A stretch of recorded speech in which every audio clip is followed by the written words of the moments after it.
Halo, assalamualaikum warahmatullahi wabarakatuh. Salam Om Swastiastu, Namo Buddhaya, salam kebajikan.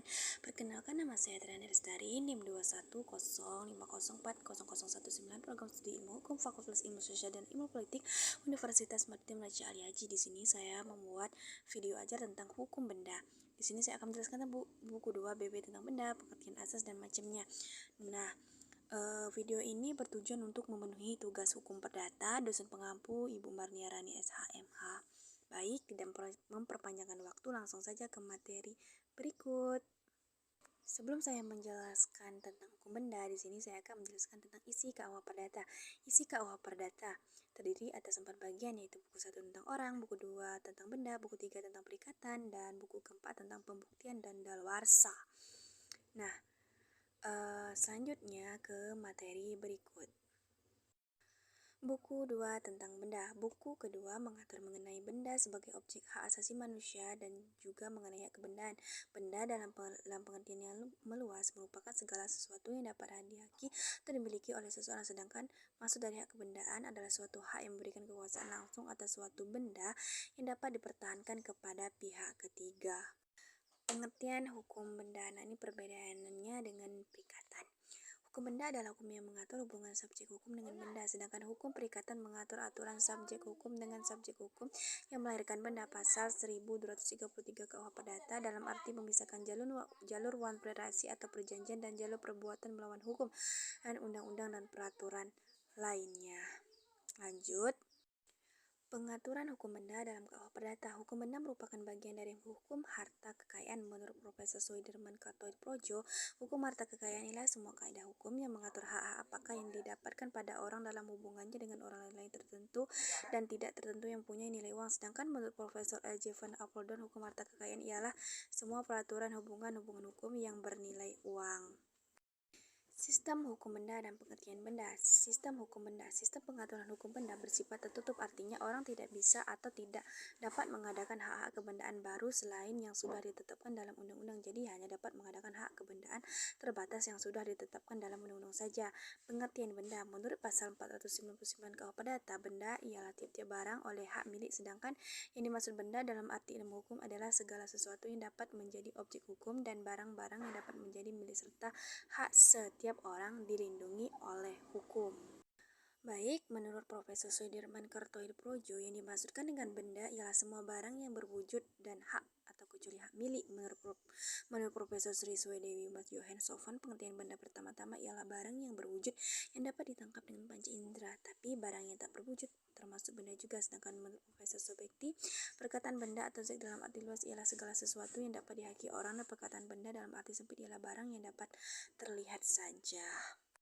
Jadi dalam sistem hukum perdata, kata zat mempunyai dua arti, yaitu barang yang berwujud bagian daripada harta kekayaan, benda sebagai objek hukum pada pasal 500 KUH Perdata, kemudian benda sebagai kepentingan hukum pasal 1354 KUH Perdata, benda sebagai kenyataan hukum pasal 1263 KUH Perdata, benda sebagai perbuatan hukum pasal 1752 KUH Perdata. Hukum benda merupakan terjemahan dari bahasa Belanda Zekeren. Menurut Profesor Sudirman Kartoitprodjo, hukum kebendaan ialah semua kaidah hukum yang mengatur apa yang diartikan dengan benda dan mengatur hak atas benda. Sedangkan menurut Profesor L.J. van Apeldoorn, hukum kebendaan ialah peraturan mengenai hak kebendaan. Menurut Profesor Sri Swedewi Mas Johanssovan, yang diatur dalam hukum benda adalah pertama-tama mengatur pengertian benda, kemudian perbedaan macam-macam benda, dan selanjutnya bagian yang terbesar mengatur mengenai macam-macam hak kebendaan. Dapat disimpulkan bahwa yang dimaksud dengan hukum benda ialah peraturan hukum yang mengatur mengenai hak-hak kebendaan yang sifatnya mutlak. Macam-macam benda. Menurut Profesor Subekti, benda dapat dibagi atas beberapa macam, yaitu benda yang dapat diganti, contoh uang, yang tidak dapat dibagi, kuda, benda yang dapat diperdagangkan dan yang tidak dapat diperdagangkan, contoh jalan-jalan dan lapangan umum, kemudian benda yang dapat dibagi, contoh beras, yang tidak dapat dibagi, contoh seekor kuda. Kemudian keempat, benda yang bergerak, contoh perabot rumah tangga, yang tidak dapat bergerak, contoh adalah tanah. Menurut Profesor Swedewi Mas Johanssovan, benda dapat dibedakan atas barang yang berwujud dan barang yang tidak berwujud, barang yang bergerak dan tidak bergerak, barang yang dapat dipakai habis dan barang yang tidak dapat dipakai habis, kemudian barang yang sudah ada dan barang-barang yang masih akan ada.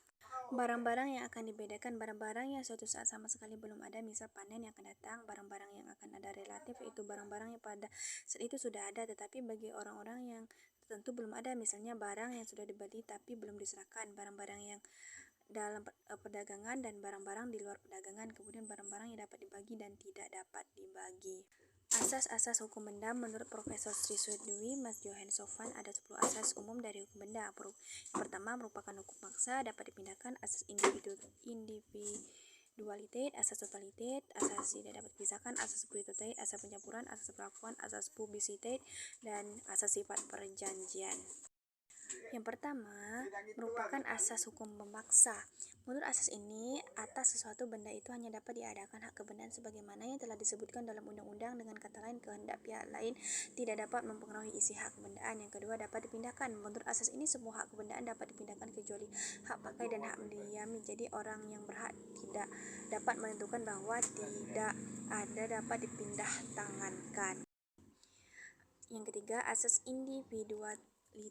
Menurut asas ini, objek dari hak kebendaan selalu adalah sesuatu barang yang dapat ditentukan. Artinya, orang hanya dapat sebagai pemilik dari barang-barang yang berwujud merupakan kesatuan. Jadi, orang tidak mempunyai hak kebendaan di atas barang-barang yang ditentukan menurut jenis dan jumlahnya. Kemudian keempat, asas totalitas. Menurut asas ini, hak kebendaan selalu melekat asas keseluruhan daripada objeknya. Dengan kata lain, bahwa siapa yang punya hak kebendaan itu atas keseluruhan barang itu dan juga atas bagiannya yang tidak tersendiri. Yang kelima, asas tidak dapat dipisahkan. Menurut asas ini, pemilik tidak dapat memindah tangankan sebagian daripada wewenang yang termasuk suatu hak kebendaan yang ada padanya. Jadi, pemisahan daripada hak kebendaan itu tidak diperkenankan.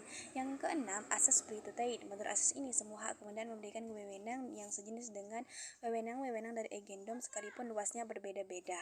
Kemudian, asas pencampuran. Menurut asas ini, hak kebendaan terbatas wewenangnya, jadi hanya mungkin atas benda orang lain dan tidak mungkin atas hak miliknya sendiri.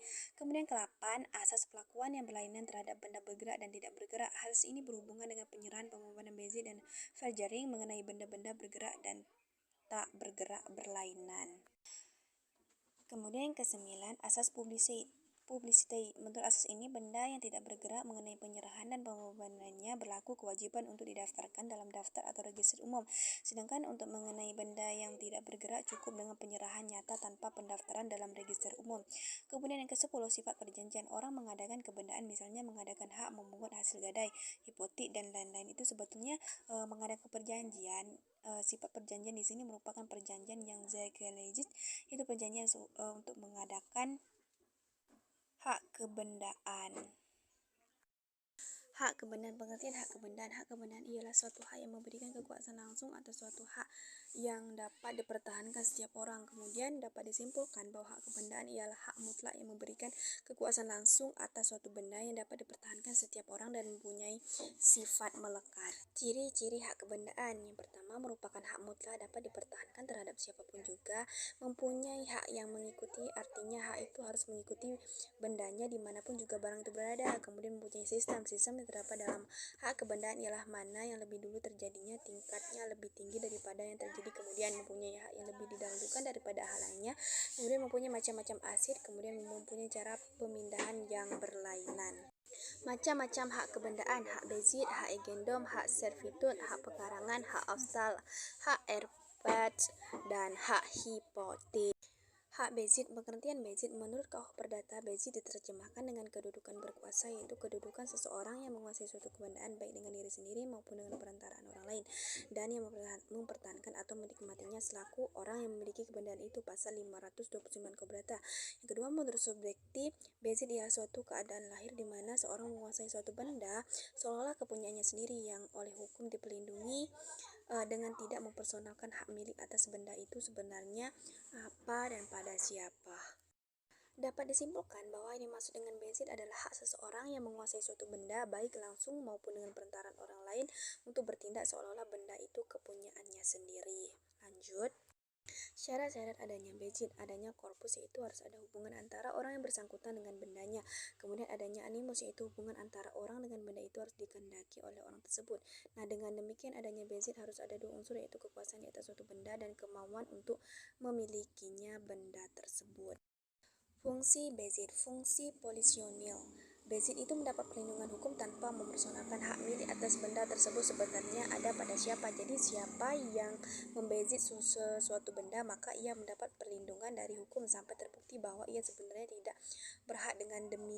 Dengan demikian bagi yang merasa haknya dilanggar maka ia harus meminta penyelesaian melalui polisi atau pengadilan. Kemudian fungsi Zekenrelich, bezitter yang telah membezit suatu benda dan telah berjalan untuk beberapa waktu tertentu tanpa adanya protes dari pemilik sebelumnya, maka bezit itu berubah menjadi hak milik melalui lembaga verjering atau lewat waktu. Cara memperoleh bezit menurut pasal 540 KUH Perdata, caranya sebagai berikut. Dengan jalan osupatio memperoleh bezit tanpa bantuan dari orang yang membezit itu lebih dahulu. Kemudian dengan jalan traditio artinya memperoleh bezit dengan bantuan dari orang yang membezit lebih dahulu. Kemudian hapusnya bezit. Yang pertama, kekuasaan atas benda itu berpindah pada orang lain. Yang kedua, benda yang dikuasai nyata telah ditinggalkan. Hak eigendom menurut KUH Perdata, hak untuk menikmati kegunaan sesuatu kebendaan dengan leluasa dan untuk berbuat bebas terhadap kebendaan itu dengan kedaulatan sepenuhnya, asal tidak bertentangan dengan undang-undang dan tidak mengganggu hak-hak orang lain. Nah, menurut Profesor Subjekti eigendom adalah hak paling sempurna atas suatu benda. Seseorang yang mempunyai hak eigendom bebas berbuat apa saja dengan benda itu asal tidak melanggar undang-undang dan hak orang lain. Dapat disimpulkan bahwa hak eigendom adalah hak-hak yang paling utama jika dibandingkan dengan hak-hak kebendaan yang lain. Kemudian cara memperoleh hak milik menurut pasal 584 KUH Perdata, hak eigendom dapat diperoleh dengan pendahuluan, ikutan lewat waktu, pewarisan, penyerahan. Kemudian hapusnya hak milik, seseorang dapat kehilangan hak miliknya apabila seseorang memperoleh hak miliknya itu melalui salah satu untuk memperoleh hak milik, kemudian binasanya benda itu, kemudian pemilik harta hak milik melepaskan benda itu. Hak servitude, pengertian hak servitude. Menurut KUH Perdata, hak servitude disebut juga dengan pengabdian, yaitu suatu beban yang diberikan kepada perkarangan milik orang yang satu untuk digunakan bagi dan demi kemanfaatan perkarangan milik orang lain. Menurut Profesor Subekti SH, yang dimaksud dengan servitude adalah suatu beban yang diletakkan di atas suatu pekarangan untuk keperluan suatu pekarangan lain yang berbatasan. Dapat disimpulkan bahwa hak servitude atau hak pekarangan adalah suatu beban yang diletakkan di atas suatu pekarangan untuk keperluan suatu pekarangan lain. Yang D, hak pekarangan. Macam-macam hak pekarangan. Hak pekarangan abadi yaitu hak tersebut dapat dilangsungkan secara terus-menerus tanpa bantuan orang lain atau manusia, misalnya hak mengalirkan air, hak atas pemandangan keluar dan sebagainya. Dan yang kedua, hak pekarangan tak abadi yaitu hak tersebut dalam penggunaannya memerlukan suatu perbuatan manusia, misalnya hak melintas pekarangan, hak mengambil air dan sebagainya. Yang ketiga, hak pekarangan yang nampak, yaitu hak terhadap suatu benda yang nampak, misalnya pintu, jendela, pipa air dan sebagainya. Yang keempat, hak pekarangan yang tak nampak, yaitu hak terhadap suatu benda yang tak nampak, misalnya larangan untuk mendirikan bangunan dan sebagainya. Syarat-syarat hak pekarangan harus ada 2 halaman yang letaknya saling berdekatan, dibangun atau tidak dibangun, dan yang dimiliki oleh berbagai pihak. Kemanfaatan dari hak pekarangan itu harus dapat dinikmati atau dapat berguna bagi berbagai pihak yang memiliki halaman tadi. Kemudian hak pekarangan harus bertujuan untuk meninggalkan kemanfaatan dari halaman penguasa. Nah, beban yang diibaratkan itu harus senantiasa bersifat menanggung sesuatu. Kemudian kewajiban yang timbul dalam hak pekarangan itu hanya dapat ada dalam hal membolehkan sesuatu atau tidak memperbolehkan sesuatu.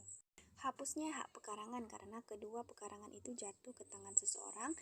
Pasal 706 KUH Perdata, kemudian selama 30 tahun berturut-turut tidak dipergunakan. Pasal 707 KUH Perdata.